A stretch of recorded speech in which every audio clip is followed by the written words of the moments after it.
नमस्कार दोस्तों, मैं प्रशांत कौशिक संवाद इंडिया के मंच पर आप सभी का हार्दिक स्वागत करता हूं, हार्दिक अभिनंदन करता हूं।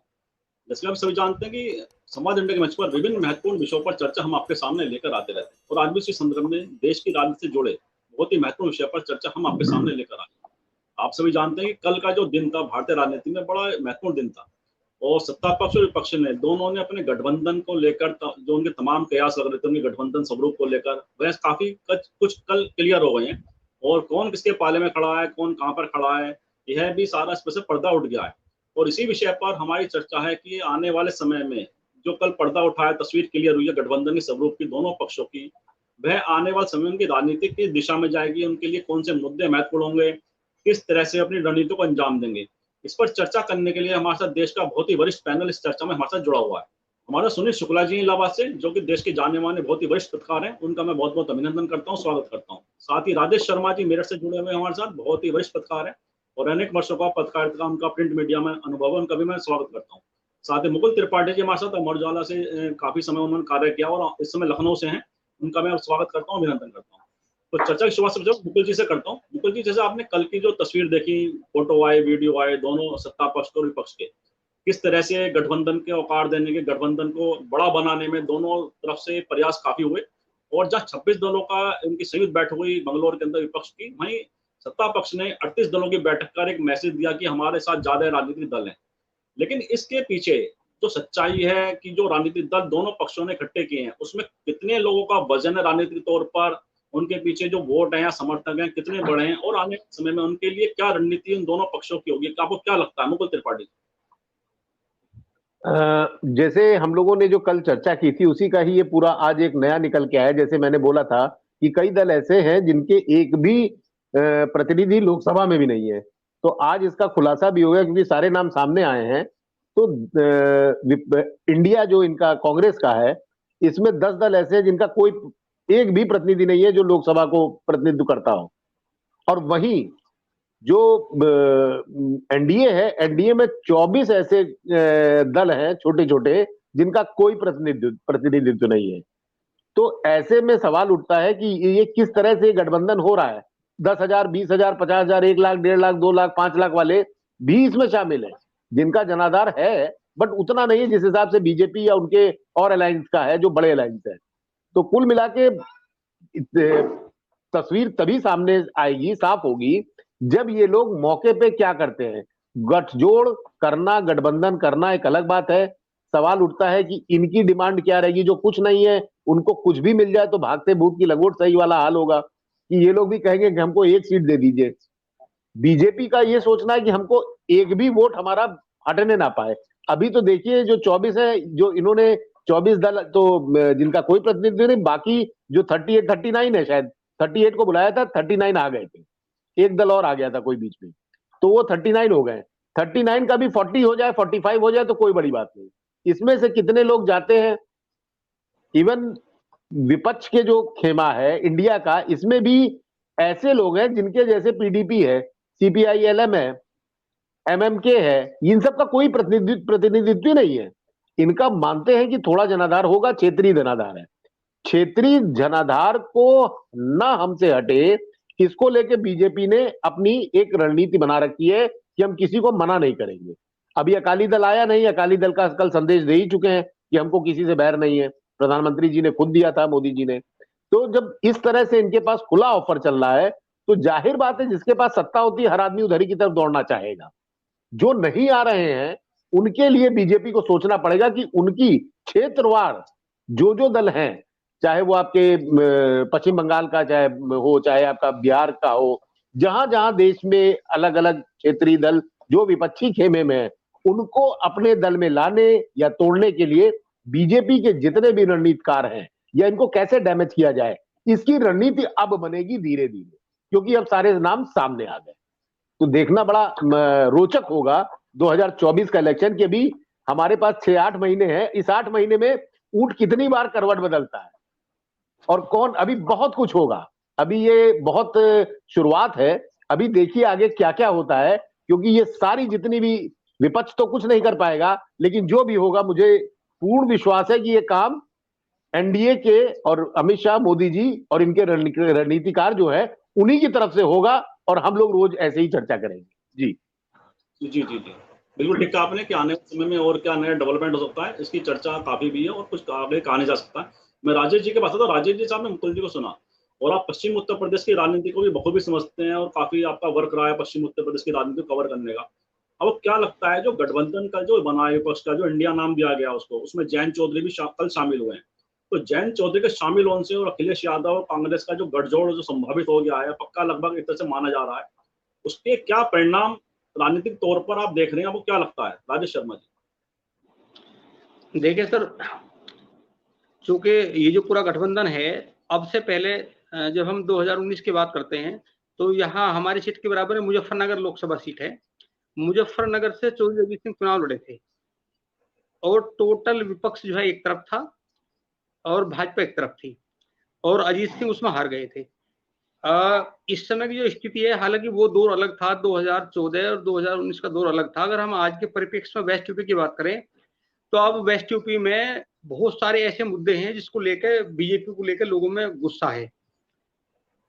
बहुत सारे जो किसान मूवमेंट हैं, ये लगता है कि भाई चलो कोई बात नहीं, ये जब राष्ट्र का चुनाव होगा राष्ट्र के मुद्दे पे तो सब लोग मान जाए, पर ऐसा हमें लग रहा कि इस बार ऐसा होगा नहीं। इस बार तस्वीर कुछ बदली है। वेस्ट यूपी में भाजपा ने, चूंकि इन्हें था कि लोकदल हमेशा अलग चुनाव लड़ता है, लोकदल सपा के साथ रहता है, तो इसलिए भाजपा ने इस बार भूपेंद्र चौधरी पे दांव खेला। और चूंकि भूपेंद्र चौधरी मुरादाबाद के रहने वाले हैं, जाट समुदाय से हैं, उन्हें भाजपा का प्रदेश अध्यक्ष बनाया। कहीं ना कहीं भाजपा की मंशा ये थी कि जाट वोट भूपेंद्र जी के कहने से लोकदल तक खिसकेगा। पर हमें लग रहा है कि जब चुनाव का दौर आएगा तो भूपेंद्र चौधरी बहुत ज्यादा जाटों पर असर डाल नहीं पाएंगे, क्योंकि ये जो वोट बैंक है जाटों का, ये बेसिकली ये लोकदल का है। जब चुनाव आता है तो ये जाट वोट को जल्दी खिसकना अच्छा नहीं। दूसरा यह है कि यहाँ वेस्ट में जिस तरह मैं कल से लगातार देख रहा हूँ, सपा, लोकदल, कांग्रेस, ये एक मंच पे है। तो पश्चिम उत्तर प्रदेश में जब हम सहारनपुर की बात करते हैं, कैराना की बात करते हैं, मतलब लोकसभा सीट है, आप यहाँ अमरोहा की बात करो, मुरादाबाद की बात करो, रामपुर की बात करो, संभल की बात करो, तो यहाँ तो एकदम, चूंकि अभी भी बीजेपी के पास सहारनपुर सीट नहीं है, बीजेपी के पास बिजनौर सीट नहीं है, बीजेपी के पास अमरोहा सीट नहीं है, बीजेपी के पास संभल सीट नहीं है। तो ऐसी कई सारे सीट तो अभी भी हैं जो उस दौर में जब आंधी थी भाजपा की, तब यहाँ भाजपा ने जीत पाई। और इस बार समीकरण एकदम बदले हैं। अगर जैसा कल गठबंधन हुआ, अगर ये गठबंधन ऐसे ही रहा, चुनाव तक ना चल पाया, तो मैं वेस्ट यूपी के बारे में तो ये कहूंगा कि वेस्ट यूपी में सब जगह बीजेपी को बहुत ज्यादा संघर्ष करना पड़ेगा। इस समय संघर्ष की स्थिति है। हम गाजियाबाद छोड़ दें, नोएडा छोड़ दें, गाजियाबाद और नोएडा तो बीजेपी की सेफ सीट है। जहां तक बुलंदशहर की बात है, बुलंदशहर सुरक्षित सीट है, तो बुलंदशहर भी बीजेपी के लिए वो भी कोई टफ नहीं है, वो ठीक है। जब हम अलीगढ़ की बात करते हैं तो अलीगढ़ में चूंकि 2 बार से यहाँ सतीश गौतम जी सांसद हैं, इस बार हम देख रहे हैं कि उनको लेकर भी लोगों में गुस्सा है बहुत ज्यादा। यहाँ कैराना में भाजपा के जो सांसद है, इनको लेकर बहुत विरोध है। मुजफ्फरनगर में संजीव बालियान जी, इनको लेकर बहुत सारा विरोध है। मुजफ्फरनगर में तो ये हाल हुआ कि मुजफ्फरनगर में इस समय जो 5 विधानसभा है, उसमें सिर्फ एक विधानसभा बची है बीजेपी की, सारी विधानसभा सब विपक्ष के पास है। अभी पीछे उपचुनाव हुआ खतौली का, तो वो लोकदल कोटे में चली गई ये सीट। तो ऐसा नहीं है वेस्ट यूपी में, तो अभी भी अगर ये गठबंधन ना होता, अब ये देखना ये है कि जो बसपा है, बसपा का क्या रुख रहेगा। अब बसपा का रुख तय करेगा हार जीत।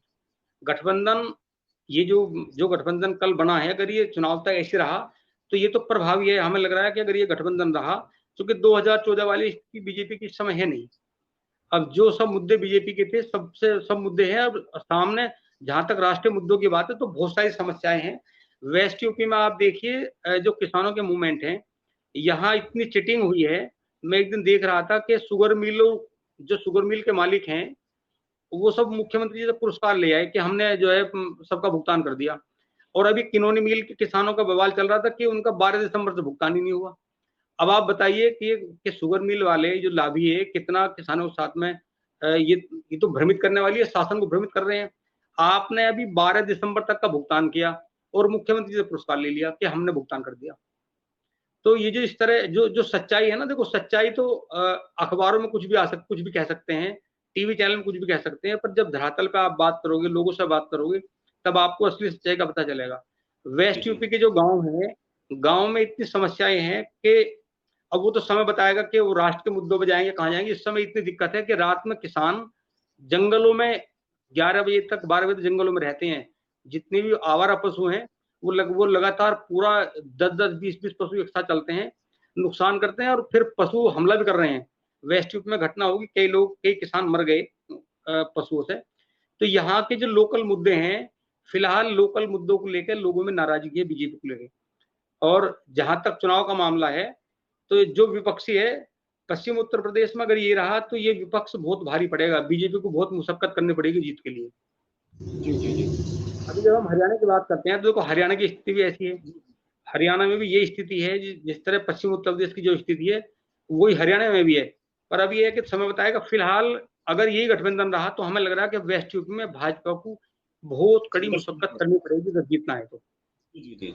मैं सुनील जी की बात करूँ, सुनील जी साहब ने सुना राजेश जी को, उन्होंने पश्चिम उत्तर प्रदेश की जो राजनीति है उसके बारे में काफी कुछ बताया कि किस तरह से अगर ये गठबंधन कायम रहता है लोकसभा चुनाव तक, तो निश्चित रूप से बीजेपी के लिए संघर्ष बढ़ जाएगा, राजनीतिक चुनौती इस क्षेत्र में बढ़ जाएंगी।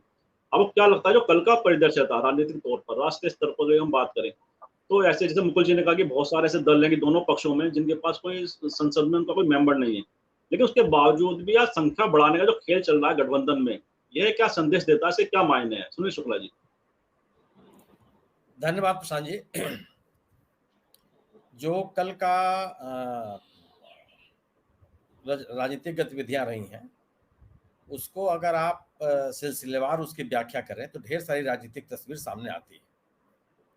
आखिर क्या वजह है कि 2014 के बाद से कभी एनडीए का चर्चा तक नहीं की गई, उसकी अचानक बैठक बुलानी पड़ी। आखिर क्या वजह है कि जो प्रधानमंत्री जी बार बार ये कहते थे कि एक अकेला सब पे भारी, उनके राजनीतिक दल को तमाम छोटे बड़े राजनीतिक दलों से बात करनी पड़ रही है, उनको अपने खेमे में लाने की जरूरत पड़ रही है। आखिर क्या जरूरत पड़ गई कि ऐसे दलों को भी संख्या बढ़ाने के लिए अपने पास बैठाना पड़ा? न तो उनका कोई सांसद है, न तो कोई उनका विधायक है, न कभी वो चुनाव लड़े हैं। ये बिल्कुल सही बात है कि अगर आप एनडीए में जो 38 दल शामिल हुए उनको देखिए आप, और 26 दल जो इंडिया में शामिल हुए उनको देखिए।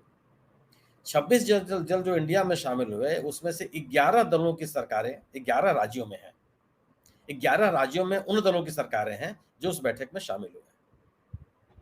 जो 38 दल हैं उनमें 24 दल ऐसे हैं जिनके पास कोई सांसद नहीं है, यानी कि जितने उनके बैठक में शामिल हुए हैं इंडिया वाले में, लगभग उतने के बराबर इनके पास ऐसे हैं जिनके पास कोई नहीं है।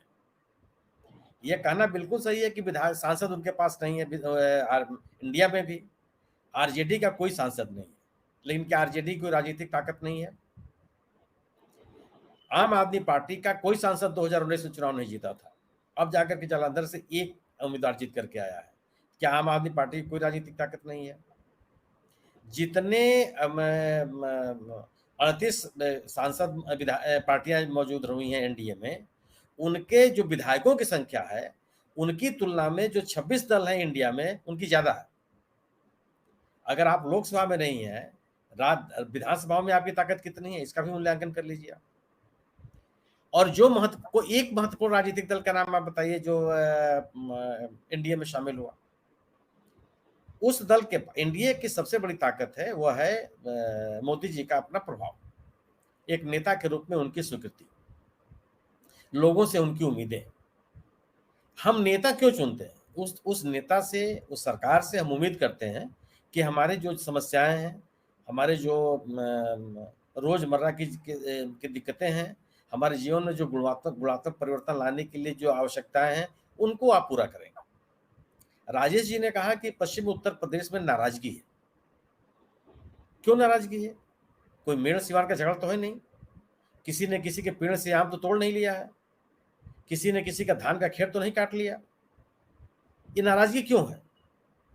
सिवाय इसके कि गवर्नेंस के लेवल पर विफलताएं हैं। और किस बात की नाराजगी है? 2019 के चुनाव में जिस तरीके से पश्चिम उत्तर प्रदेश और हरियाणा में भारतीय जनता पार्टी ने अपना असर दिखाया,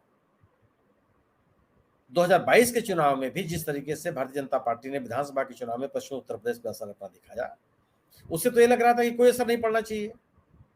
आज राजेश जी कह रहे हैं कि लोगों के मन में नाराजगी है, किसान नाराज है। गन्ना किसानों के जो उत्पाद हैं और जो गन्ना मूल्य है उनका भुगतान नहीं हो रहा है। सरकार दावा ठोक रही है कि सभी भुगतान कर दिए गए।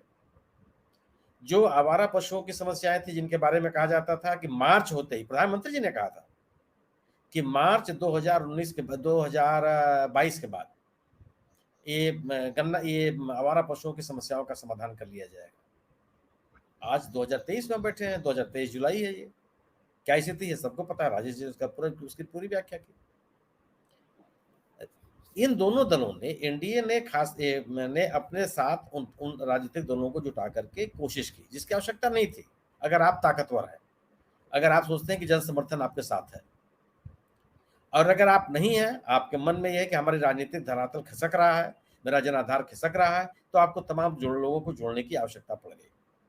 ऐसे लोगों को भी आप जोड़ करके ले आए जिनको आपने सरकार में शामिल नहीं किया था, जिन्होंने आपकी पार्टी आपसे इस्तीफा देके चले गए थे।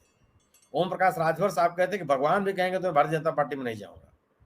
उसके बाद उस पार्टी में चले गए वो। मांझी साहब जनता दल यूनाइटेड के साथ रहा करते थे, आज उनके साथ चले गए। सवाल इस बात का है कि आप जिन दलों के पास राजनीतिक ताकत है, 1% हो, आधा % कितने भी राजनीतिक ताकत हो, उसका महत्व है, बिल्कुल है। लेकिन उस राजनीतिक ताकत का महत्व है जिनके मतदाताओं का, जिनके समर्थकों का रुख रुझान उस दल या उस संगठन विशेष के साथ मिलता जुलता है, जिनके साथ वो शामिल हुए हैं। क्या ओम प्रकाश राजभर और मांझी साहब का जो राजनीतिक आंदोलन रहा है वो वही राजनीति है जो भारतीय जनता पार्टी करती है? क्या सामाजिक आंदोलन के नाम पर जो ये नेता लोग उभरे हुए हैं उसी राजनीति का समर्थन करती है भारतीय जनता पार्टी? और अगर नहीं करती तो क्या उनके समर्थक भारतीय जनता पार्टी के साथ जाएंगे? अब ये स्थिति हो गई कि जो जितने बड़े दल है एनडीए के, कोई शामिल नहीं हुआ। अकाली दल भी उनके साथ आने के लिए तैयार नहीं है। घोर विरोध है वहां, जो खबरें आ रही हैं। तेलुगु देशम जो इनके साथ समर्थन बनाता था, चंद्रबाबू नायडू इनके साथ आने के लिए तैयार नहीं है, क्योंकि उन दलों का जो समर्थक समूह है उसमें एक टूट की आशंका है कि अगर वो भारतीय जनता पार्टी के साथ जाएंगे तो एक बड़ा टूट के इनके पास चला जाएगा। उनको इस बात की चिंता है कि अगर हमारा समर्थक टूट के हमसे चला गया तो हमारा राजनीतिक भविष्य क्या होगा। ऐसे दल जो सरकार बनाने बिगाड़ने की स्थिति में होते हैं वो नहीं आना चाहते। वो दल जो एनडीए में जा रहे हैं 38 दलों में, अधिकांश ऐसे हैं जो अपने बूते पर किसी राज्य में सरकार नहीं बना सकते। जो अपने बूते सरकार बनाने की ताकत रखते हैं उनको एनडीए में जाने में संकोच है, क्योंकि वह भारतीय जनता पार्टी से मिलती जुलती राजनीति नहीं करते। जो उनके साथ मिलती जुलती राजनीति करते हैं उनको जाने में कोई दिक्कत नहीं है। अगर आप एनसीपी और शिवसेना की अगर बात कीजिए जो एनडीए में गए, तो आप पार्टियों को तोड़ करके ले आए, उनके नेता उनके साथ नहीं आए। जिन नेताओं के नाम पर इन दोनों की पहचान है वो नेता एनडीए में नहीं शामिल हुए, वो इंडिया में चले गए। और इंडिया की स्थिति क्या, इंडिया क्या स्थिति है उनके पास कि जो सरकार की विफलताएं हैं, सरकार ने जो नारा दे करके सत्ता में आई थी, जन समर्थन हासिल किया था, वो उसकी जवाबदेही तय करे अपनी। सरकार कहती थी, बीजेपी ने क्या कहा था कि बहुत हो गई महंगाई की मार। क्या हुआ महंगाई के मुद्दे पर? आप क्या कर रहे हैं? आप कहते थे कि भ्रष्टाचार को हम बर्दाश्त नहीं करेंगे। क्या कर रहे हैं आप? जितने भ्रष्टाचारी हैं आप उनको अपनी पार्टी में ले रहे हैं, वो भ्रष्टाचारी नहीं रह जाते। आपके सरकार के ऊपर जो भ्रष्टाचार के आरोप लगे उनकी जांच कराने के लिए आप तैयार नहीं है, चाहे कर्नाटक की सरकार हो, चाहे मध्य प्रदेश की सरकार हो। और सरकार नारे थोड़ा लगाती है। अगर इंडिया में ऐसे दल हैं, ऐसे दलों के नेता सक्रिय हैं जिनके ऊपर लाखों करोड़ रुपए के भ्रष्टाचार के आरोप हैं, तो आप भाषण थोड़ा देंगे, आप उनके खिलाफ कार्रवाई करेंगे। क्या कौन सी कार्रवाई की गई पिछले 9 सालों में? 9 साल से सत्ता में है, सिवाय छापेमारी आपने की जिनको लिया। अगर वो आपके दल में शामिल हो गए तो वो छापामारी, आगे की कार्रवाई बंद हो गई। पश्चिम बंगाल में शुभेंदु के खिलाफ आपने कार्रवाई की, वो आपकी पार्टी में आपने मामला बंद कर दिया। मुकुल राय साहब आपकी पार्टी में आज चले आए, उनके खिलाफ आपने उनके खिलाफ आप मामला बंद कर दिया। जिस पवार साहब, जूनियर पवार साहब, आपको जिनके ऊपर आपने लाखों करोड़ रुपए का आरोप आपने लगाए, आपने कहा कि इनके ऊपर लाखों करोड़ रुपए के नाम लेके आपने कहा, तो अजीत दादा पवार आपके सरकार में उप मुख्यमंत्री बन गए। जिस संजय ये भुजबल साहब के नाम पर आपने विधानसभा नहीं चलने दिया था, वो आपके सरकार में मंत्री बन गए। तो भ्रष्टाचार की भी जो आप बात करते थे, उस भ्रष्टाचार को लेकर के आपने कार्रवाई कौन सी की? और क्या बिना कार्रवाई किए सरकार नारा लगाती है कि इनके ऊपर भ्रष्टाचार के आरोप है? अरे भ्रष्टाचार के आरोप है तो कार्रवाई कीजिए। आप कहते थे कि हम किसी भ्रष्टाचारी को बर्दाश्त नहीं करेंगे, और जब भ्रष्टाचार के जो मामले आ रहे हैं उन पे आप चुप्पी साध देते हैं। अडानी साहब का मामला आया, तमाम तरह के आरोप लगे, एक वाक्य नहीं कहा सरकार ने कि आरोप गलत हैं, सही हैं, मनगढ़ंत हैं, केवल बदनाम करने के लिए लगाए जा रहे हैं, कोई इसका आधार नहीं, कोई बात आपने नहीं कही। आप अब आज भी आप उस मामले को पूरा डिफेंड करने के लिए आमादा हैं।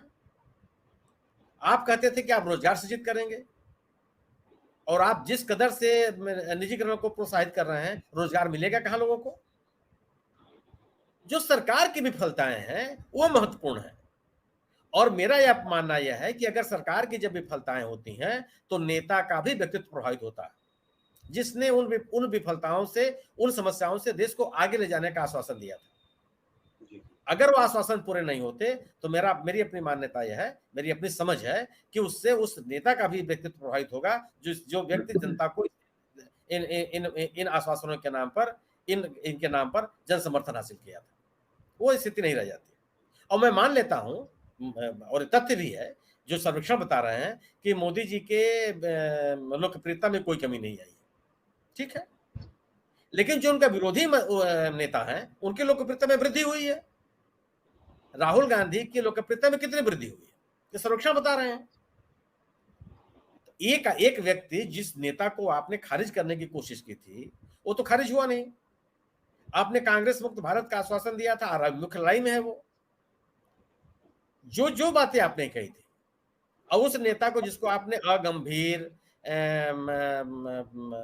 बिना संकल्प के, बिना संदर्भ के राजनीति करने का आपने आरोप लगाने की कोशिश की, कि व्यक्तित्व को खंडित करने का प्रयास किया, वो तो उसको जनता ने स्वीकार कर लिया, और अपने राजनीतिक कार्यक्रम के कितनी बड़ी लंबी लकीर खींच दी कि मुझे तो नहीं लगता किसी के मुद्दे का है कि उसको खारिज कर दे।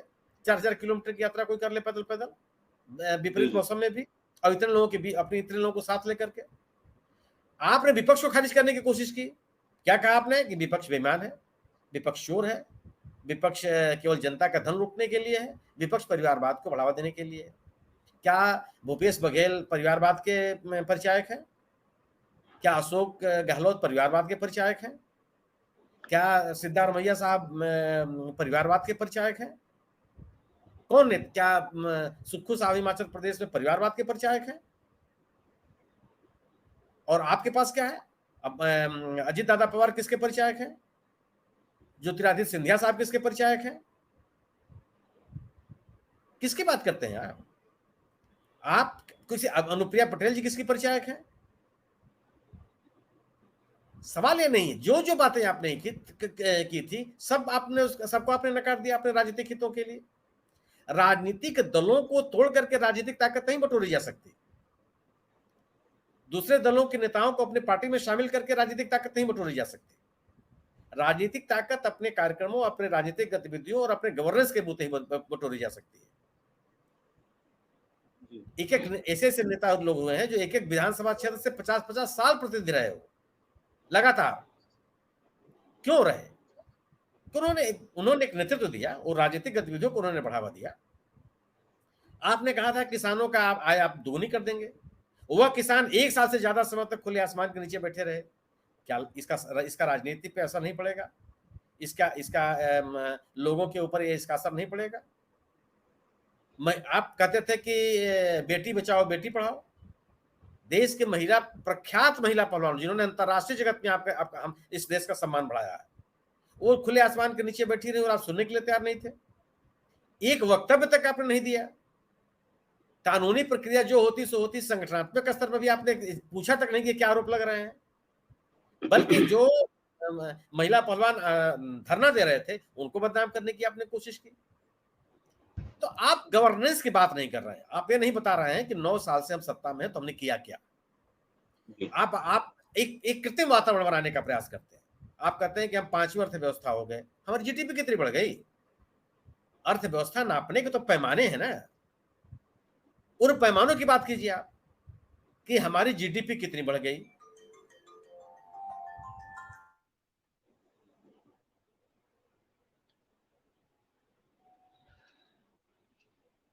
शायद कनेक्शन का लूज हो गया, कनेक्शन में दिक्कत आ गई शायद। तो धनंजय जी भी जुड़ गए हमारे साथ मुंबई से, उनका मैं बस स्वागत करता हूँ। मैं अपनी बात पूरी कर लूं, बस धनंजय जी के पास चलते हो। जी जी जी। तो सवाल यह है कि आपने पूरा क्या किया? गवर्नेंस की बात आपने, आप उन नीतियों कार्यक्रमों की बात नहीं करते जिसके लिए आपने मध्य रात्रि को संसद खुलवाया था, कि उसकी उपलब्धियां क्या है। आपने कहा था कि 370 धारा खत्म करना हमारा लक्ष्य, बिल्कुल सही बात है, जो आपने नारा दिया तो आपने पूरा किया। 370 धारा खत्म होने के बाद जम्मू कश्मीर के मकामी हालात में क्या क्या परिवर्तन आ गए? क्या 370 के पहले वहां जो स्थितियां थी उसमें सुधार हो गया? उस राज्य की अर्थव्यवस्था बेहतर हो गई? ह्यूमन डेवलपमेंट इंडेक्स में जो राज्य बहुत आगे था, क्या उससे और आगे चला गया? और अगर हालात इतने ही सुधर गए तो अब तक वहां चुनाव क्यों नहीं कराए जा रहे हैं? आपने परिसीमन की प्रक्रिया ही पूरी कर ली। आपने नोटबंदी लागू किया था, नोटबंदी को उपलब्धि आप क्यों नहीं बताते कि यह चीजें हासिल हुई हैं? नाम भी नहीं लेते आप। आपने धूम धड़ाके के साथ जीएसटी लागू किया था, अब बताइए कि जीएसटी लागू करने से क्या क्या हुआ? सरकारें आरोप लगाने लगी हैं कि साहब जो कर संग्रह आप करते हैं, पैसा हमको आप देते नहीं है। संघीय ढांचे पे हमला करना शुरू कर दिया आपने, उनको उनके राजस्व को आपने कम कर दिया। लोकतांत्रिक संस्थाओं को कम मजबूत करने का आपने वायदा किया था, क्या कर रहे हैं आप लोकतांत्रिक संस्थाओं को मजबूत करने के लिए? पूरे आप भी उस अभियान में शामिल थे जब आपने कहा था कि दल बदल कानून को लागू किया जाए और सरकारों को दल बदल से तोड़ने गिराने की प्रक्रिया को रोका जाए, आयाराम गयाराम की कल्चर को बंद किया जाए। आप क्या कर रहे हैं? पार्टियों को तोड़ना, डरा धमका करके उनके विधायकों को अपने साथ मिलाना, यही तो कर रहे हैं यार। तो परंपराओं में आपकी आस्था नहीं है, विमर्श को तो आप स्वीकार ही नहीं करते, विपक्ष के अस्तित्व को आप स्वीकार करने के लिए तैयार नहीं है, उनसे संवाद करने के लिए आप तैयार नहीं है। अर्थव्यवस्था के उसके सुधार के नाम पर कोई बात होती है तो आप उसको राष्ट्रद्रोह बता देते हैं। सरकार की जो आलोचना करे वो राष्ट्र का आलोचना कर रहा है।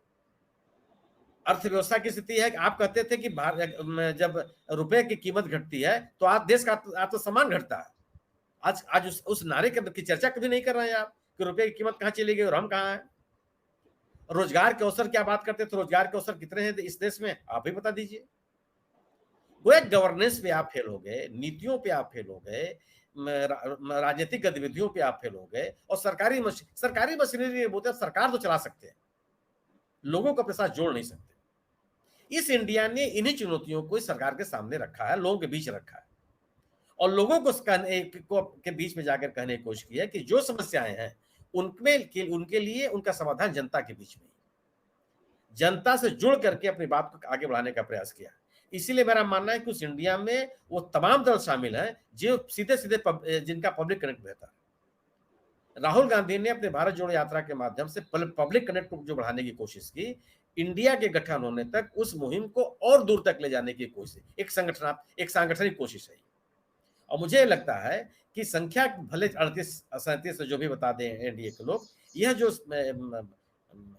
इंडिया समूह के साथ जो लोग आए हुए हैं उनके पास संगठन भी है, जन समर्थन भी है और मुद्दे भी हैं। इन मुद्दों का समाधान किए बगैर भारतीय जनता पार्टी उन चुनौतियों का जवाब नहीं दे सकती है जो चुनौतियां इस इंडिया संगठन ने उनके सामने पेश की है। जी बिल्कुल ठीक कहा आपने कि चुनौतियां बड़ी हैं और बिना उसका समाधान किए बीजेपी के लिए बड़ा मुश्किल आने वाला समय साबित हो सकता है। तो धनंजय जी मुंबई से हमारे साथ जुड़ गए, उनका मैं स्वागत करता हूँ संवाद इंडिया के मंच पर। तो धनंजय जी साहब, आपने भी कल की पूरी परिदृश्य को देखा है और महाराष्ट्र की राजनीति में जिस तरह दो मेन क्षेत्रीय दल थे, शिवसेना है और एनसीपी, दोनों में टूट हो चुके हैं। दोनों का एक धड़ा आज एनडीए के साथ खड़ा दिखाई देता है, एक धड़ा जो इंडिया का जो गठबंधन स्वरूप आया है उसके साथ खड़ा हुआ है। तो ऐसे महाराष्ट्र की राजनीति की दिशा को आप किधर ज्यादा देखते हैं? महाराष्ट्र में दोनों गठबंधनों का किसका ज्यादा प्रभाव दिखाई देता है? आने वाले चुनाव के अगर मद्देनजर हम इस बात को देखें तो कौन सा जो धड़ा है वह ज्यादा प्रभावशाली साबित होगा? क्या लगता है आपको धनंजय जी? माइक ऑन कर लीजिए। राजनीति तो हमेशा सत्ता के लिए होती है। हालांकि लोकतंत्र में कहा गया है कि जो है राजनीति जनता के लिए होनी चाहिए, लेकिन राजनीति यहाँ सत्ता के लिए होती है, क्योंकि नेता मानते हैं कि सत्ता में रहेंगे तभी तो काम करेंगे जनता के लिए। तो जनता के साथ काम करने के लिए उनका सत्ता में रहना जरूरी होता है। हालांकि सामाजिक कार्यकर्ता कहते हैं कि बिना सत्ता के भी जनता के लिए काम किया जा सकता है। आप जरूरी थोड़े कि आप सब प्रधानमंत्री बनिए या मुख्यमंत्री बनिए या मंत्री बनिए तभी काम करें। आप विधायक के तौर पे भी काम कर सकते हैं, आप नगर सेवक के तौर पे भी काम कर सकते हैं, आप काम कर सकते हैं, जहां है वहीं से काम करिए। हर आदमी एक दूसरे की मदद कर सकता है। लेकिन राजनीति जिस तरह जहां पे आज है वहां सत्ता महत्वपूर्ण है। और महाराष्ट्र में जो चल रहा है पिछले समझ लीजिए कि 2019 से ही मान लीजिए, वो जो होड़ लगी हुई है कि सत्ता किसकी मुट्ठी में रहती है। और शरद पवार जो है अभी भी कमजोर हुए नहीं है। अभी हमने इसी पे कार्यक्रम किया है महाराष्ट्र के खास करके शरद पवार साहब को लेकर। तो महाराष्ट्र में जो राजनीति चल रही है बहुत महत्वपूर्ण राजनीति है। और कौन हारा कौन जीता ये कहना बहुत मुश्किल है। समझिए बिहार को अगर आप देखते हैं तो बिहार में क्या कहिएगा, कौन हारा कौन जीता। तो वैसे ही महाराष्ट्र की बात है। ठीक है कि शरद पवार जी की पार्टी टूट गई, शिवसेना टूट गई, और जो है बीजेपी के पास इतने विधायक हो गए कि अगर कुछ विधायक अयोग्य भी हो जाते हैं एंटी डिफेक्शन लॉ के तहत तो भी उनकी सरकार को कोई खतरा नहीं है। तो ऐसा लग सकता है कि मोदी जी है, जो मोदी जी के समर्थक हैं उनको लग सकता है, या बीजेपी के समर्थक हैं उनको लग सकता है कि मोदी है तो मुमकिन है मोदी जी जो चाहे वो कर लेते हैं। देखिए शिवसेना को भी तोड़ा, एनसीपी को भी तोड़ दिया और अपनी सरकार बना ली। लेकिन उसका दूसरा संदर्भ ये भी है कि जो हुआ उससे बीजेपी को भी नुकसान हुआ है। और बीजेपी को कैसे नुकसान हुआ उसको 2-3 लाइनों में बताऊं कि एक तो पंकजा मुंडे जो एक महत्वपूर्ण उनकी नेता है, जो गोपीनाथ मुंडे जी की बेटी है, उनकी सीट परली विधानसभा जहां से उनके भाई ने, उनके चचेरे भाई ने उनको हरा दिया था 2019 के चुनाव में, वो धनंजय मुंडे कृषि मंत्री बनाए गए। अब जब कृषि मंत्री बनाए गए हैं, उनका वही क्षेत्र है, तो पंकजा मुंडे का भविष्य कहाँ है? पंकजा मुंडे अब क्या करेंगी? क्या इस स्थिति से पंकजा मुंडे मजबूत होंगी या कमजोर होंगी? सवाल ये है। फिर सवाल आता है कि अगर पंकजा मुंडे कमजोर होती हैं तो क्या बीजेपी धनंजय मुंडे के मजबूत होने से मजबूत होगी? क्योंकि धनंजय मुंडे तो एनसीपी के साथ है, कल फिर वो जा सकते हैं एनसीपी में, लौट जा सकते हैं। वैसी स्थिति में क्या किया बीजेपी ने? फिर है कि एक जो है सबसे ज्यादा सीटें आपके पास है, 105 विधायक आपके पास हैं, और आपका जो जो नेता है विधानसभा में वो उप मुख्यमंत्री, तो यहाँ भी आपका लॉस है। फिर जो बाहर से जो विधायक आ रहे हैं, 40 सीटें, 40 विधायकों के साथ नेता आ रहे हैं, या जितने भी विधायकों के साथ आ रहे हैं वो महत्वपूर्ण पद ले जाते हैं। शिंदे गुट मुख्यमंत्री लेके चले गए, मुख्यमंत्री का पद लेके चले गए, तो अजित पवार जो है वित्त मंत्रालय लेके चले गए, कृषि मंत्रालय चले गए, ऐसे बड़े बड़े मंत्रालय लेके चले गए। तो आपके पास क्या बचा? और फिर जो आपके जो विधायक हैं 105, वो ताली बजाने के लिए तो आए नहीं है कि दूसरी पार्टियों के मंत्री आए, विधायक आए, वो मंत्री बन जाए और हम बैठ करके ताली बजाते रहे कुर्सी पर, हॉल में सामने मंच पर हम न चढ़े। तो कुल मिलाकर के ये कहा जा सकता है कि ये जो खींचतान चल रही है उसमें दोनों कुछ न कुछ डैमेज हुए हैं। लेकिन महाराष्ट्र की राजनीति में एक जो बड़ा काम हुआ है, या कहिए कि बड़ा परिवर्तन है, फेरबदल है, वो ये कि शिवसेना जो है अब बीजेपी के साथ नहीं है। फिलहाल 2024 के चुनाव में शिवसेना बीजेपी के साथ नहीं है, एनसीपी बीजेपी के साथ नहीं है। तो कांग्रेस, एनसीपी और जो शिवसेना उद्धव ठाकरे गुट का जो गठबंधन है वो महाविकास आघाड़ी है, वो मजबूत है बनिस्पत ये टूटे फूटे हिस्से लेकर। आप देखिए कि शिंदे जी जो पार्टी है, ठीक है उनके पास अभी 40 विधायक है, लेकिन उनका क्या वैचारिक आधार है और क्या वो बाल ठाकरे के विचार से, या कहिए बाल ठाकरे की विचारधारा जो विरासत में उद्धव ठाकरे के पास आई है उससे ज्यादा मजबूत विचारधारा खड़ी कर पाएंगे शिंदे?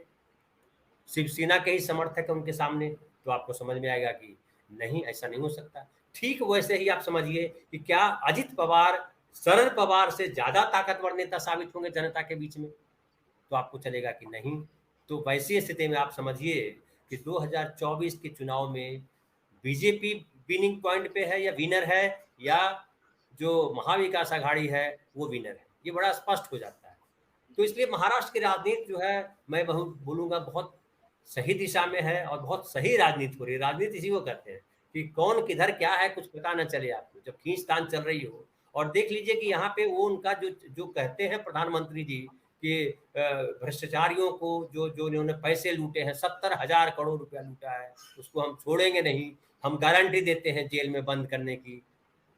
तो भाई उनको तो जिन पे आरोप लगाया था उनको मुख्यमंत्री बना दिया, सहकारिता में घोटाले का आरोप लगाया था सहकारी बैंकों में वगैरह वगैरह में, सहकारिता मंत्रालय भी उन्हीं गुट को दे दिया, वित्त मंत्रालय भी उनको दे दिया जिन पे भ्रष्टाचार का आरोप लगाया। तो अब ये तय करेगी, जनता देख रही है कि भाई जो भ्रष्टाचारी है, मान लिया कि कह दिया आपने वो चोर है, तो चोर को ही आप खजाने का मालिक बना दिया कि लो इसको संभालो, तो इसका मतलब आप झूठ बोल रहे हैं। तो मोदी जी का झूठ जो है मोदी जी खुद ही उजागर कर देते हैं अपने कामों से। तो मोदी जी का झूठ बताने के लिए किसी को, हम पत्रकार को भी कुछ बोलने की जरूरत नहीं है, विरोधी पार्टी को कुछ बोलने की जरूरत नहीं है। शरद पवार जी ने भी ये कहा कि भाई ये तो मोदी जी खुद ही साबित कर दिए कि हमारे नेताओं पे जो आरोप लगाया था वो आरोप गलत थे। अगर आरोप गलत नहीं होते, सही में भ्रष्टाचारी होते, तो उनको मंत्री नहीं बनाते। जी प्रशांत जी। बिल्कुल ठीक कहा आपने कि चुनौतियां बीजेपी के लिए ज्यादा दिखाई देती है महाराष्ट्र के अंदर, और जिस तरह से गठबंधन के नए स्वरूप बन रहे हैं वह कहीं ना कहीं चुनौतियां भी दर्शाता भी है। तो मुकुल जी के पास आता हूं। मुकुल जी, आपको क्या लगता है कि पूरे राजनीतिक परिदृश्य में वह किस दिशा में जा रहा है, और जो संख्या बढ़ाना खेल चल रहा है गठबंधन के अंदर, वह वास्तव में चिंता प्रदर्शित कर रहा है? जैसे सुनील जी ने भी कहा और धनंजय जी ने भी कहा, सभी का कहना है कि संख्या बढ़ाना एक अलग बात है, राजनीतिक प्रभाव एक अलग बात है कि कौन सी पार्टी का राजनीतिक प्रभाव ज्यादा है अपने क्षेत्र के अंदर। तो इस आपको क्या लगता है कि राजनीतिक जो विमर्श है और जो उसकी दिशा है वह कहाँ जा रही है, क्या लगता है आपको?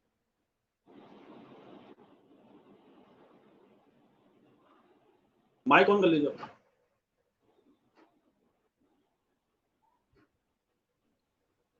हाँ, मेरा मानना है कि जैसे किसी परीक्षा में आपको फेल हो रहे हैं, आप वो 3 नंबर मिले थे आपको, आपने उसको 8 कर दिया, थोड़ा सा आपने उसमें कलम चला दी, 8 कर दिया, तो नंबर तो आपने बढ़ा लिए, लेकिन एक्चुअल तो आपका 3 ही नंबर रहा, फेल तो आप माने ही जाएंगे। तो नंबर बढ़ाना कोई बहुत बड़ा वो नहीं है, नंबर आप बढ़ा सकते हैं क्योंकि आप सत्ता में हैं, और आप साम दाम दंड भेद सब निकाल के कैसे भी आप, जैसे अभी धनंजय जी ने बताया कितने सब आरोप लगे, और अब तो पूरा इंडिया जानता है, सब जितना भी मोबाइल है, इतना आज की डेट में शायद अखबार और टीवी मीडिया से ज्यादा सोशल मीडिया प्रभावित है कि कम से कम सच तो बताता है और जो तथ्य रखता है तो उसको लोग क्रॉस चेक कर सकते हैं, टीवी का भी, अखबार का भी और सोशल मीडिया का भी। और फैक्ट चेक और इस टाइप के जो नए प्लेटफॉर्म आए हैं उसमें तो लोग सीधे सीधे बता ही देते हैं कि ये गलत बात है।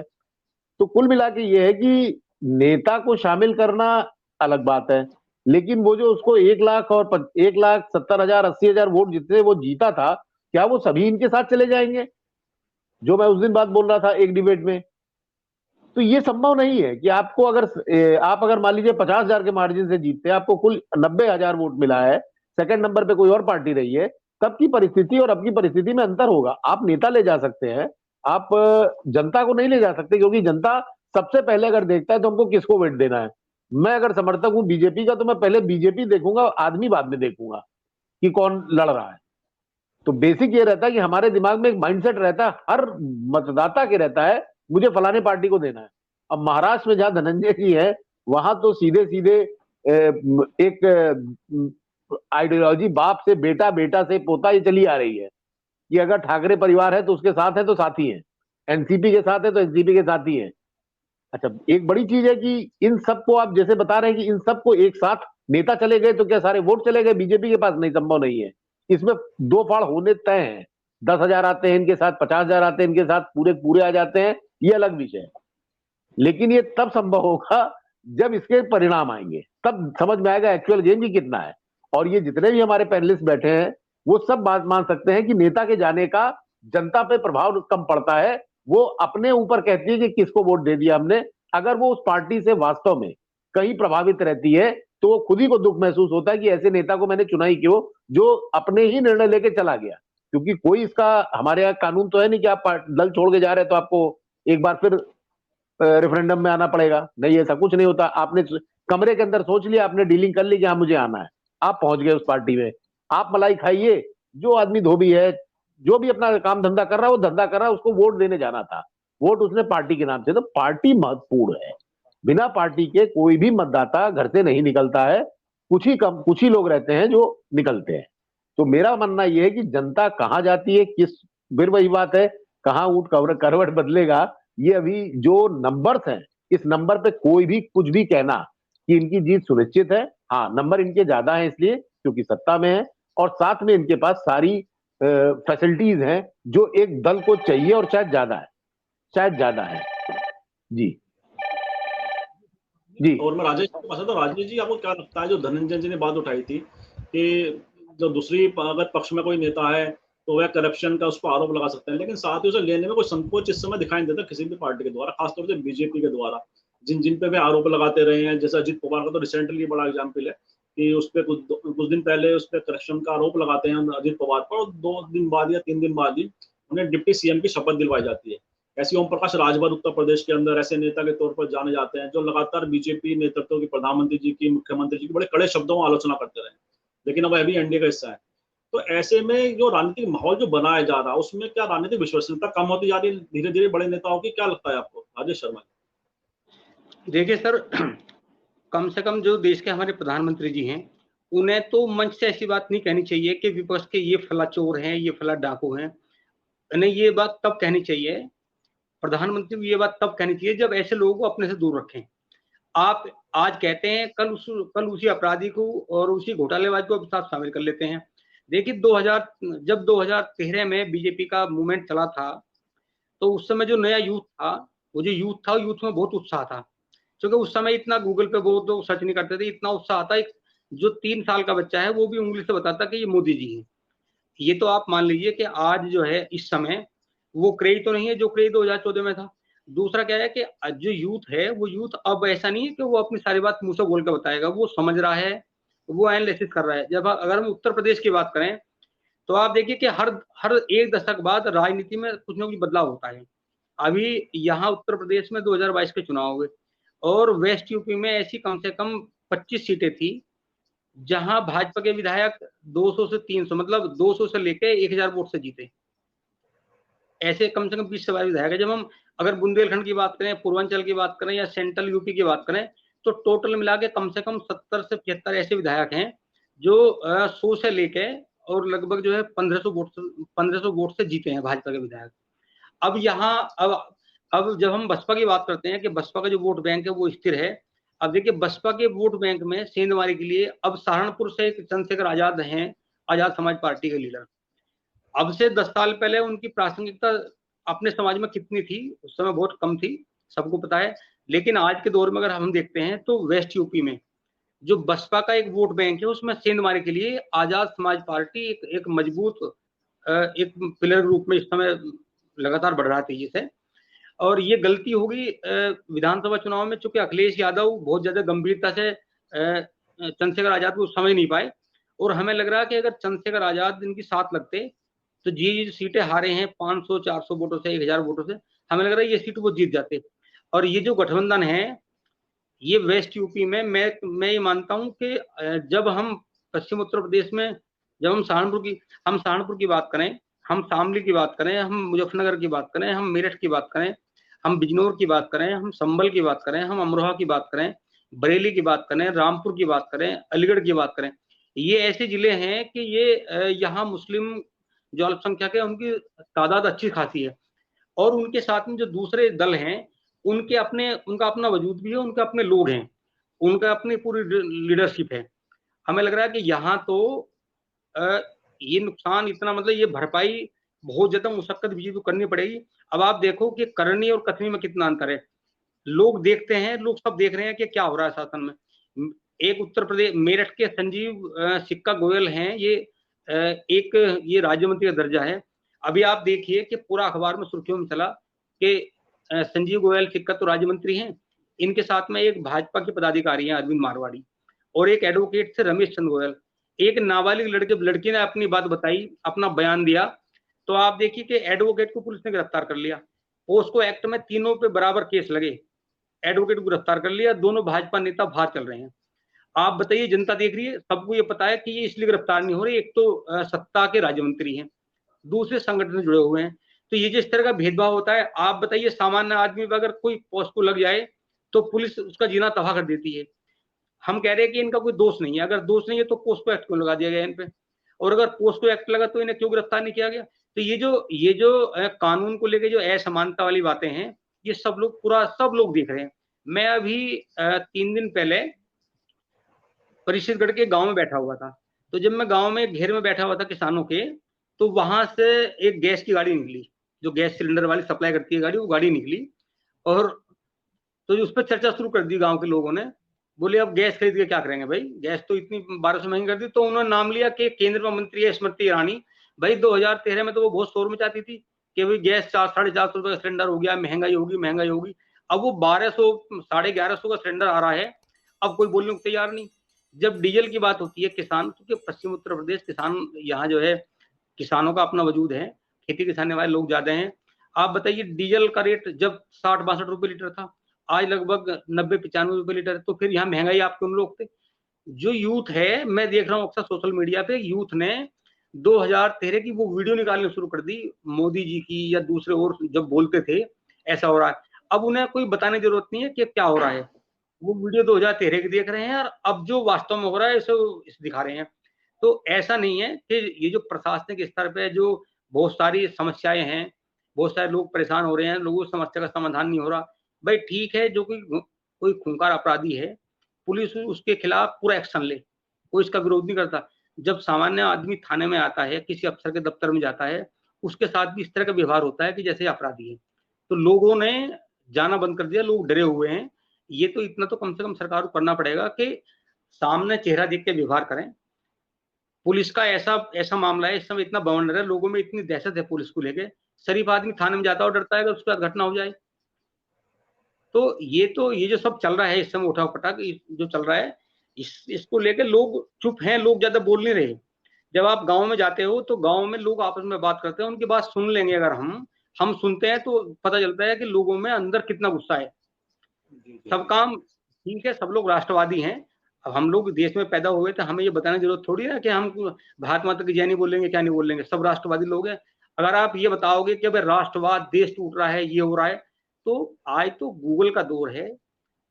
अगर कोई बुजुर्ग इनलिटरेट है तो उसका पोता पढ़ा लिखा है, वो गूगल देख के सब बातें बता रहा है सरकार में क्या चल रहा है।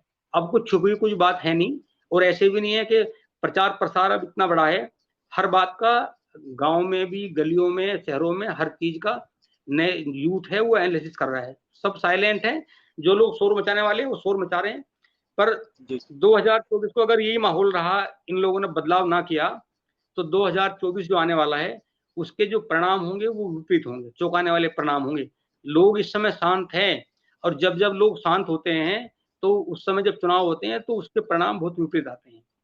जी। यहाँ मैं तो पश्चिम उत्तर प्रदेश में चूंकि घूमता हूँ सारे में, इन सब जिलों में कौन कौन सी विधानसभा है, कहाँ क्या है, यहाँ लोगों में चर्चा बहुत गर्म है, और लोगों में सरकार को लेकर बहुत सारी ऐसी समस्याएं हैं जिसको लेकर गुस्सा है। वो लोग लगातार कहते हैं, और वो उन्हें पता है कि कहीं ना कहीं जो है प्रशासनिक स्तर पे और शासन स्तर पर, पॉलिटिकल स्तर पे उनको जो है भ्रमित करने का काम किया जा रहा है।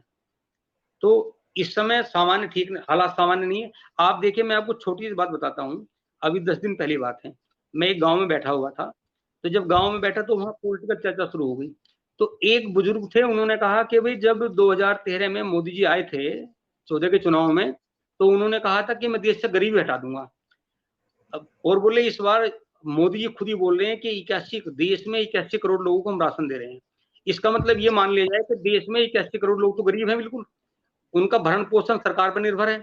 जो टैक्स पेयर का पैसा है, जो लोग टैक्स दे रहे हैं, टैक्स इसलिए दे रहे हैं कि भाई देश में तरक्की हो, डेवलपमेंट हो, और वो तरक्की का पैसा अभी, इसका मतलब 81 करोड़ लोग, टोटल 140-45 करोड़ की आबादी में सरकार ने ये मान लिया कि 81 करोड़ लोग ऐसे हैं जिनके पास भोजन की व्यवस्था नहीं है, उन्हें राशन सरकार दे रही है, उनका भरण पोषण सरकार कर रही है। तो इसका मतलब फिर तो गरीबी बढ़ती जा रही है।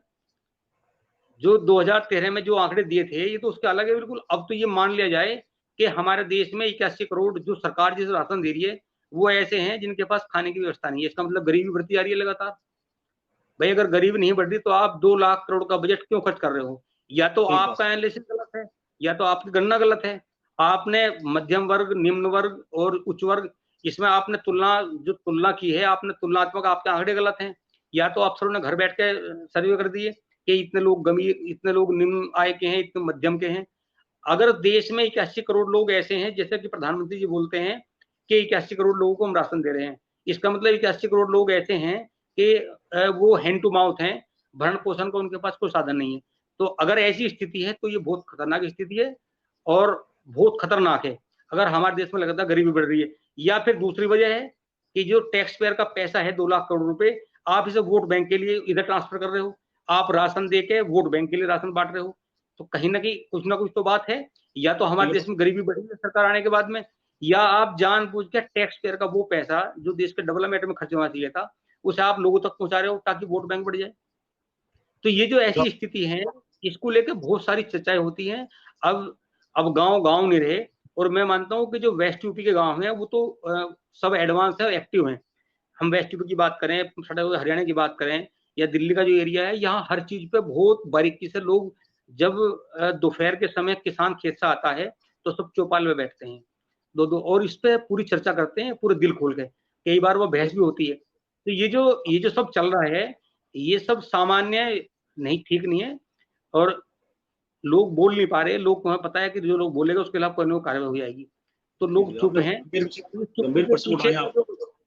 चुप्पी के पीछे बहुत बड़ा षड्यंत्र है।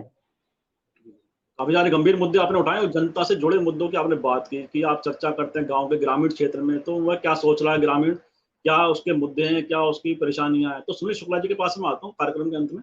और सुनील जी साहब ने राजेश जी को सुना, उन्होंने पूरा बताया कि एक आम आदमी के मुद्दे क्या हैं और वो क्या सोच रहा है, और सरकार की जो दावे थे या वादे थे वह कहीं ना कहीं उसने धरातल पे कामयाब होते दिखाई देते हैं, जो आम आदमी महसूस करता है। जैसे उन्होंने कहा कि 80 करोड़ लोगों को खाद्यान्न उपलब्ध किया जा रहा है, तो वह भी सवाल तो उठाते हैं कि क्या इतने बड़ी संख्या में देश में लोग हैं कि जिनके पास खाने को नहीं है खुद, ऐसे में जो सरकार के दावे थे वह कहीं ना कहीं विफल हो रहे हैं, और सरकार की परेशानी कारण ये बन रहे हैं कि जो मोदी जी ने वादे किए थे 2014 से पहले, और वे आज तक उतने साकार सही तरह से नहीं हो पाए हैं। क्या लगता है आपको उसी कारण जो सब पूरा कुंभा जो जोड़ा जा रहा है, नए नए लोग जोड़े जा रहे हैं, उसी का परिणाम है? क्या लगता है आपको सुनील शुक्ला जी?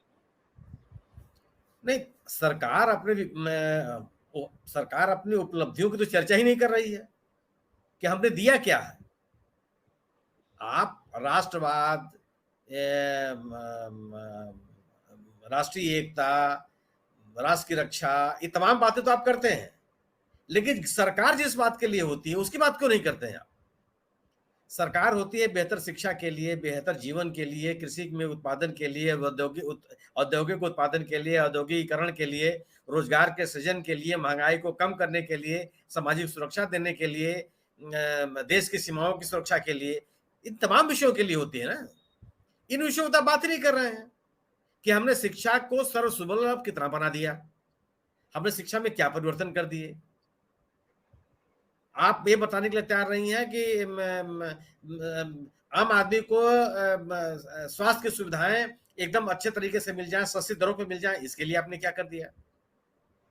आधारभूत ढांचा को कितना आपने मजबूत कर दिया, इसकी बात कहां करते हैं आप। दवाओं की कीमतें कितनी बढ़ गई, कितनी कम हो गई, आप इस नहीं करते हैं। तो सरकारी देश की अर्थव्यवस्था को आपने कितना मजबूत कर दिया, औद्योगिक विकास कितना हो गया, लोगों की क्रय शक्ति कितनी बढ़ गई, बाजार में डिमांड कितनी बढ़ गई, कृषि की लागत कितनी कम हो गई, किसान की आय कैसे बढ़ गई, इसकी बात कहां कर रहे हैं आप। आप बात ही नहीं करते कि जो खाद की कीमतें बढ़ जा रही हैं उसका उसकी चिंता करने वाला कौन है। किसानों को महंगी कीमत बीज मिल रही, इसी चिंता करने वाला कौन है। इसकी तो बात ही नहीं होती है। हमने धारा 370 खत्म कर दिया, हम अयोध्या में मंदिर निर्माण करने की सरकार होती है क्या? तो धार्मिक संस्थाएं होती हैं, तमाम तरह के मंदिर संचालित हो रहे हैं, उनके धार्मिक संस्थाएं, ट्रस्ट है, सब काम कर रहे हैं। सरकार तो नहीं इस बात के लिए होती है। और आप वह उस काम की चर्चा करते हैं जो सरकारें नहीं करती, जिसके लिए गवर्नेंस नहीं होता। तो आपकी जो विफलताएं हैं वह विफलताएं लोगों के सिर चढ़ के बोल रही हैं। और आप जो तरीका होता है कि आप सरकारी मशीनरी के दुरुपयोग करके आप लोगों को चुप करा सकते हैं, ठीक है, लोग शांत रहेंगे, लेकिन जब मौका आएगा तो जवाब देंगे। और जब मौका, इसके लिए कुछ ऐसा नहीं कि आपको कोई शोध करना है, आपको चीजें सामने है। कर्नाटक के विधानसभा चुनाव में क्या हुआ? कर्नाटक के लोगों ने कर्नाटक की बीजेपी सरकार पर असफल होने का आरोप लगाया। कर्नाटक के लोगों ने कर्नाटक की सरकार के ऊपर भ्रष्टाचार का आरोप लगाया। कर्नाटक के लोगों ने बीजेपी पर, वहां के जो किसानों का संगठन है, कोऑपरेटिव है, उसको नुकसान पहुंचाने का आरोप लगाया। लोगों ने आरोप लगाए और इसका कोई जवाब सरकार के पास नहीं था। परिणाम क्या हुआ कि 75% से ज्यादा लोगों ने निकल कर वोट दिया और बुरी तरह से हराया बीजेपी को। अपने संसदीय इतिहास में इतनी शर्मनाक हार कहीं नहीं मिली होगी बीजेपी को। 30 से अधिक विधानसभा क्षेत्रों में उनकी जमानत जब्त हो गई। तमाम मंत्री हार गए, जनता चुप रहती। इन चीजों पर मौन, मौके पर मौन नहीं रहती है, उसकी गतिविधियां होती हैं। सवाल इस बात का है कि अगर आप जनता मांग कर रही है कि साहब हमको आप पुराना ओल्ड पेंशन दीजिए, और आप उसकी बात ही नहीं करेंगे। ओल्ड पेंशन मांगना कर्मचारियों का कोई विलासिता थोड़ा है, एक सामाजिक सुरक्षा का तरीका है। आप कुछ नहीं करते। अभी राहुल गांधी ने हरियाणा में किसानों से मुलाकात की। किसानों ने क्या कहा कि हमको फसल बीमा का लाभ नहीं मिलता, हम जितना पैसा हम देते हैं उसके जब हमारी फसल नुकसान हो जाती है तो उसकी अदायगी की दुनिया भर के झंझट है, मुझे वो लाभ नहीं मिलते हैं। उन्होंने कहा कि हमको समय से बीज नहीं मिलती। इस सवाल है ना कि जो जनता से जुड़े हुए मुद्दे हैं उन मुद्दों पर तो आप बात ही नहीं कर रहे हैं, केवल बाहरी बात कर रहे हैं, कृत्रिम वातावरण करता है, एक आर्टिफिशियल एटमॉस्फेयर क्रिएट करने का प्रयास कर रहे हैं। मुझे नहीं लगता कि इससे लोग संतुष्ट होंगे। अगर उनके सामने जीवन का, आप लोगों की रोजी रोटी के साथ, रोजगार के साथ खिलवाड़ करके आप जन समर्थन नहीं हासिल कर सकते। आश्वस्त करना पड़ेगा आपको कि हम आपकी चिंता कर रहे हैं, हमारी जो नीतियां हैं वह आपके हित में है, और जो आपकी नीतियां सामने आ रही हैं वो संपन्न लोगों के लिए है। आप वंदे भारत ट्रेन चला रहे हैं, बहुत अच्छी बात है। क्या वंदे भारत ट्रेन में आम देश का आम नागरिक 80%, 85% जिस श्रेणी में आता है उसमें यात्रा कर सकता है क्या? रेल की यात्रा को सबसे सस्ता यातायात का माध्यम माना जाता है। आज और उसकी विफलता का आकलन आप ऐसे कर लीजिए कि आज आप किसी रेलगाड़ी में रिजर्वेशन कराने जाइए, आपको कंफर्म टिकट नहीं मिलेगा 10 दिन पहले, 12 दिन पहले, एक हफ्ता पहले। वहां तुरंत जाइए, सीट खाली है। यानी कि अंतिम प्राथमिकता है वो गाड़ियां लोगों की, क्योंकि टिकट महंगे हैं, लोगों की जेब अलाउ नहीं करता उतना महंगी यात्रा करने में। परिणाम क्या हो रहा है कि उस ट्रेनों की संख्या आप कम करनी पड़ रही है, बोगियों की संख्या घटानी पड़ रही है आपको, और रेल का किराया भी आपको कम करना पड़ रहा है। प्रो कारपोरेट, ये संपन्न लोगों के लिए जो आपकी नीतियां हैं वो है। देश में सड़क बन रही है, बहुत अच्छी बात है, बननी चाहिए। आधारभूत ढांचा जब विकसित होता है तो लोगों को आने जाने में सुविधा मिलती है, लेकिन उन सड़कों पर चलने की ताकत तो दीजिए लोगों को। चलेंगे कैसे आप? प्रश्न है ना कि आप लोगों को आर्थिक रूप से सशक्त बनाए बिना उनका सशक्तिकरण किए आप कैसे योजनाओं का या विकास का लाभ पहुंचा सकते हैं? यह जो सरकार की विफलताएं हैं, इन विफलताओं को लोगों के सामने ले जाने के लिए ही इंडिया समूह सामने आया। ये दबाव में नहीं आया ना किसी के।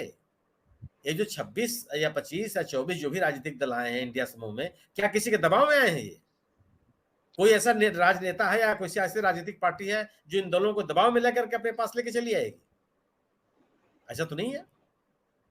एक समान विचारधारा के लोग, एक समान सोच के लोग और भारतीय जनता पार्टी के खिलाफ राजनीति करने वाले लोग हैं जो एक मंच पे आ रहे हैं। उनकी कोशिश है कि जो भारतीय जनता पार्टी के खिलाफ जो मत है उनको उन्हें बंटवारा को रोका जाए, वो ये कोशिश है, और मुद्दों के आधार पर आगे बढ़ रहे हैं। और बार बार बीजेपी कहती है कि अपना नेता बताइए। अरे हम नेता आपको नहीं बताते हैं कि हिमाचल प्रदेश में, अरे मध्य प्रदेश के चुनाव में आपका नेता कौन होगा? आपको नहीं बताते हैं कि राजस्थान की विधानसभा के चुनाव में आपका नेता कौन होगा? जो सवाल पूछ रहे हैं आप, उसका जवाब तो आपके पास भी तो होना चाहिए। आप अपनी सुविधा के अनुसार जवाब देंगे और दूसरे के ऊपर आरोप लगाएंगे, आप निर्णय की स्थिति में नहीं है। ठीक है, एक समूह है, वो एक राजनीतिक दलों का समूह है। आप तो राजस्थान में एक इंडिपेंडेंट पार्टी है। अब बताइए कि किसके नेतृत्व आप चुनाव लड़ेंगे राजस्थान का? क्यों नहीं बताते आप? आपको नहीं बताते कि मध्य प्रदेश का चुनाव में हमारा मुख्यमंत्री का चेहरा कौन होगा? सहूलियतों के हिसाब से सवाल नहीं पूछे जाते, और सहूलियतों के हिसाब से जब सवाल पूछे जाएंगे तो होता है कि आप मोटिवेटेड लोग हैं, आप किसी स्वार्थवश, किसी एजेंडे के वश इस तरह के सवाल पैदा कर रहे हैं। भ्रष्टाचार का नारा क्यों खत्म हो जा रहा है? राजेश जी ने सही कहा कि प्रधानमंत्री को इस तरह की बात नहीं करनी चाहिए। आप कहने के लिए थोड़े हैं, आप काम करने के लिए। अगर कोई नेता बेईमान है, किसी ने भ्रष्टाचार किया तो उनको सजा दीजिए ना। आज कोई व्यक्ति बताइए जिसको आपने सजा दिलवा दी हो। यूपीए के सरकार में मंत्री जेल गए हैं जिसके ऊपर आप भ्रष्टाचार का आरोप लगा रहे हैं। मनमोहन सिंह सरकार के मंत्रियों को जेल जाना पड़ा था, आपके यहां आप तो अपने एमपी विधायक को बचाने के लिए तैयार खड़े हैं। अभी पश्चिमी उत्तर प्रदेश के कुछ उदाहरण भी दिए गए। तो सरकार की विफलताएं जो है वह विफलताएं ही सरकार के सामने चुनौती है, और विपक्षी दल उन्हीं विफलताओं को लोगों के सामने ले जा रहे हैं और वैकल्पिक नारे की बात कर रहे हैं। वो बता रहे हैं कि हम क्या क्या करेंगे, किस तरीके से लोगों की स्थिति को बेहतर करेंगे। और यह इस तरह का जो एक राजनीतिक माहौल है, निश्चित रूप से वह किसी भी सरकार के लिए बड़ी चुनौती है। जी बिल्कुल ठीक कहा आपने कि चुनौतियां लगातार बढ़ रही हैं। मुद्दों की अगर बात करें तो कहीं ना कहीं विपक्ष मुद्दों पर सरकार को घेरने में सफल भी हो रहा है, और वही चिंता बीजेपी के लिए और सत्ता पक्ष के लिए कि जो मुद्दे लगातार हावी हो रहे हैं उससे वे कैसे निपटे। हालांकि कुनबे बढ़ाने की जो कवायद चल रही सत्ता पक्ष की भी और विपक्ष की भी, वह राजनीति की दिशा को किस दिशा में ले जाएगा तो भविष्य बताएगा। लेकिन मुद्दों की जो लड़ाई है, जैसे कर्नाटक और हिमाचल में विपक्ष ने मुद्दों की लड़ाई लड़ी और उन्हें सफलता मिली, वही मुद्दे वह प्राथमिकता देने के जो उनका प्रयास है विपक्ष का कि मुद्दों को प्राथमिकता में रखा जाए, उसी वजह से बीजेपी चिंता बढ़ रही है। हालांकि ये सब आने वाले समय में पता चलेगा कि जनता विपक्ष के साथ कितना उन मुद्दों के साथ खड़ी होती है और सत्ता पक्ष की जो बातें उनके साथ किस तरह से खड़ी होती है। और इन से बातों के साथ आज की चर्चा को विराम भी देते हैं, और मैं जो हमारे पैनलिस्ट हैं सुनील शुक्ला जी, राजेश शर्मा जी, मुकुल त्रिपाठी जी, धनंजय जी का मैं बहुत बहुत धन्यवाद व्यक्त करता हूँ। उन्होंने बहुत ही अच्छी चर्चा की और हमारे दर्शकों के सामने बहुत ही सुंदर विश्लेषण उन्होंने प्रस्तुत किया। आप सभी का पुनः आभार और धन्यवाद। धन्यवाद, प्रणाम सर। और आपसे भी सब आग्रह करता हूँ इस वीडियो को लाइक करें, शेयर करें, कमेंट करें, साथ ही समाज इंडिया चैनल को सब्सक्राइब के साथ बेल आइकन जरूर दबाएं, जिससे समाज इंडिया के अपडेट आपको समय से मिलते हैं। आप सभी का बहुत बहुत धन्यवाद, बहुत बहुत अभिवादन।